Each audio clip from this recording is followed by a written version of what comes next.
Hello parents of Year 7, I'm Philip Curtis and I'll be teaching your son or daughter English at Sunmark this year, and I thought I'd make a short video to explain what we'll be doing over the year and perhaps answer some questions that you might have, particularly if you haven't had a son or daughter before moving into secondary school.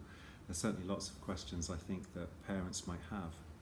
Certainly feel free to get in touch with me if you do have any more specific questions. I really honestly don't mind. You're not bothering me at all. I'd much prefer if the parents of my students felt confident that they knew what was going on in my classroom and felt happy that their son or daughter was with me as well, learning about English. So this year in English we'll be looking at 2 novels. We'll be looking at some poetry, and we'll also be introducing the children to Shakespeare as well, and that can be quite challenging. This term we're reading a book called Private Peaceful by Michael Morpurgo. It's a story about 2 brothers, Tomo and Charlie, just before World War I. In the course of the book, Tomo and Charlie sign up and become soldiers in World War I as well. It's a really fascinating book. It deals with a lot of somewhat more grown-up themes than perhaps they might be used to in primary school. It's also a well-written book by a very good author as well, and it offers us the opportunity to explore the English language in a lot more detail. Most of Key Stage 3 is about trying to inspire a love of the subject, in particular reading and writing. But there's always a view towards preparing our young students for Key Stage 4 and GCSE.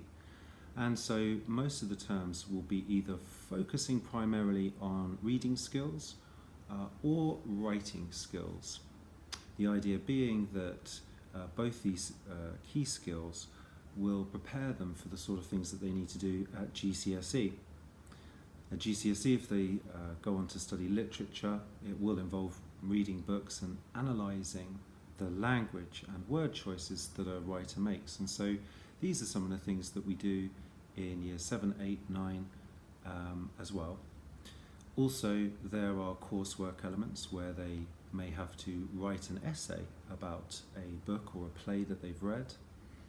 But there's also coursework elements where they need to write creatively. They need to write a short story, for example, of about 800 words long. Or they might need to write a argumentative response to a controversial news article. And again, that would be about 800 words long.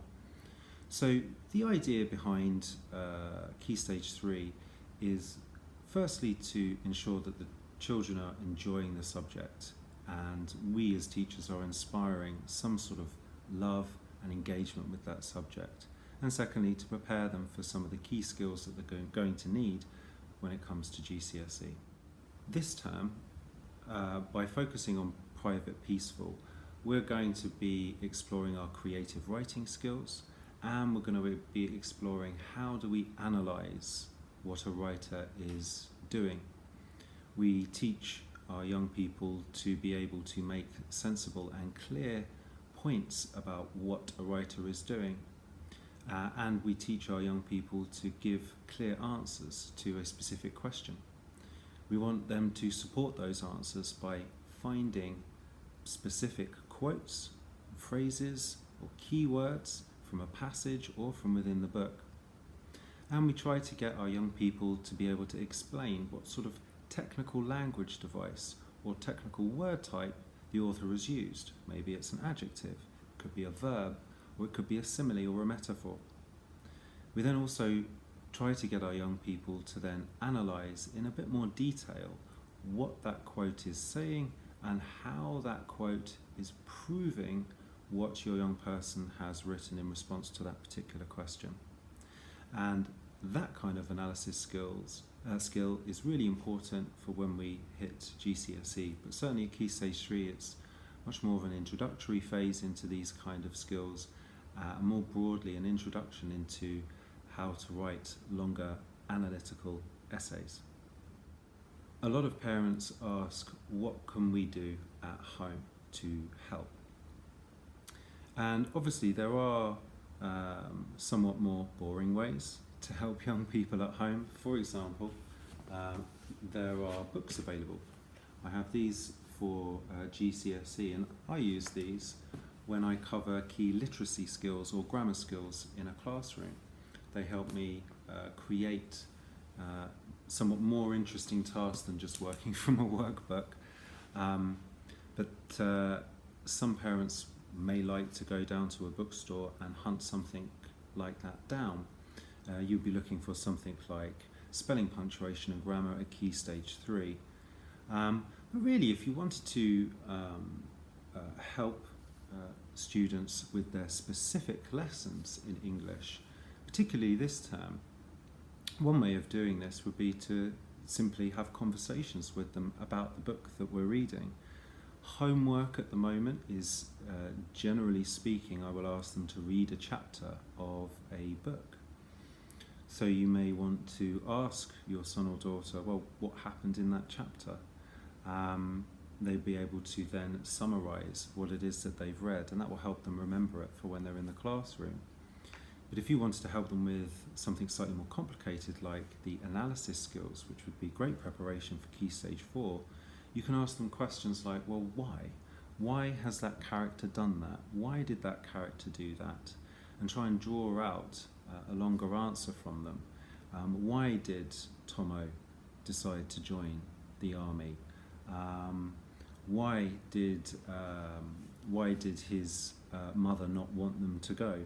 And that gives them the opportunity to think a little bit more about the book that they're reading and possibly understand the decisions that an author has made to try and keep the reader reading, to keep the reader engaged.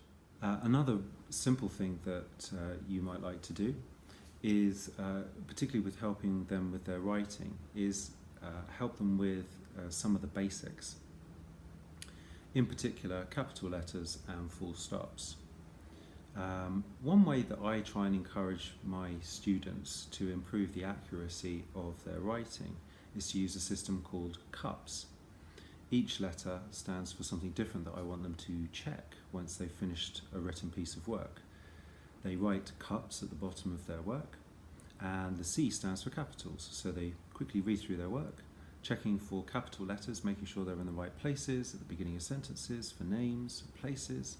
And once they feel they've checked those off, they can put a line through the C, and that means they've checked it. They then might like to check the P for punctuation. All their full stops, do they look like full stops or do they look like commas? Do they think they're commas and the full stops are in the right place? If they've written some dialogue, have they remembered to use the quote marks around when a character speaks? The S stands for spelling. And often that will mean just checking that you've spelt common words correctly, particularly those homophones, there, and there. Have you used the right there?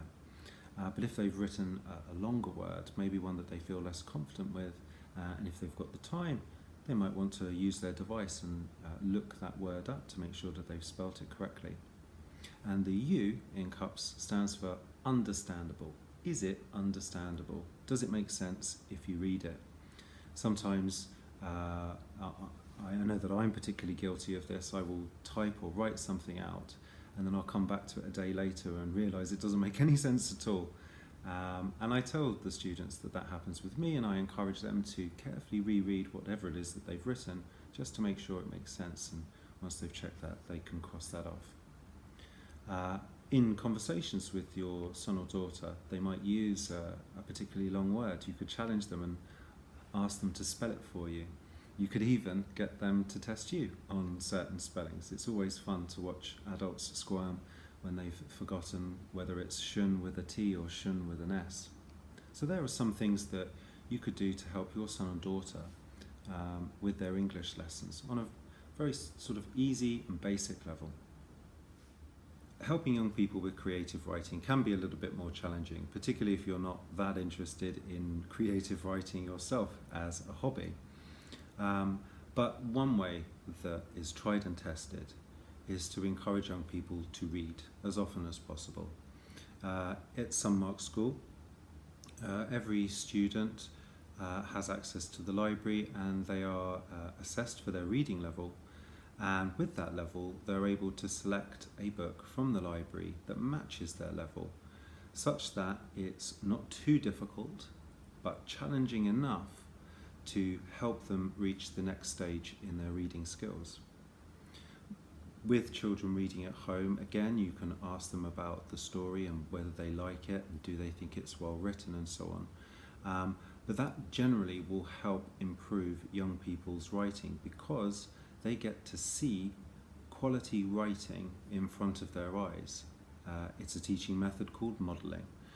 They see how something is done and they replicate it in their own writing as well. Another way that I encourage young people to practice their writing is to keep a diary. Keep a diary of what they've done during the day, but crucially, how they feel about some of those things that they've done during the day. That exploration of their own emotions is obviously very healthy, but also gives them the opportunity to think carefully about the sorts of words that they want to use.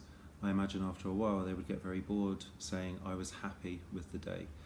They might find the opportunity to think about how they want to express exactly how they feel. And it's that process of thinking carefully about what's the right word to express what I want to express that really brings some depth and creativity to their writing skill. So there's lots of ways that you can contact me, and like I said at the beginning of the video, please feel free to contact me at any point during the year if you have any questions at all about what's going on in my classroom. Probably one of the easiest ways of getting hold of me is with my email address. You can type it in manually like this, or you can also find it on the VLE. Another way of getting hold of me fairly quickly is through your son or daughter's Teams account. As long as they let you, jump on their laptop and you can send a message, a private message to me through that. Just let me know that it's you rather than your son or daughter contacting me. And that will pop up almost immediately during the workday. And as long as I'm not teaching, I should be able to get back to you fairly promptly. But if you'd like to have something a bit more face-to-face, we can also arrange a video conference call, maybe at the end of a school day or at another time that's convenient for you. Again, you can contact me through email or message me through your son or daughter's Teams account saying that you'd like to have a video conference call with me, and that way we can see each other's faces and have a conversation that way. And of course, you can phone the school and ask reception to send me a message to say that you'd like me to phone you back. Or again, you can email me to ask for a call back or message me through your son or daughter's Teams account to request a phone call back.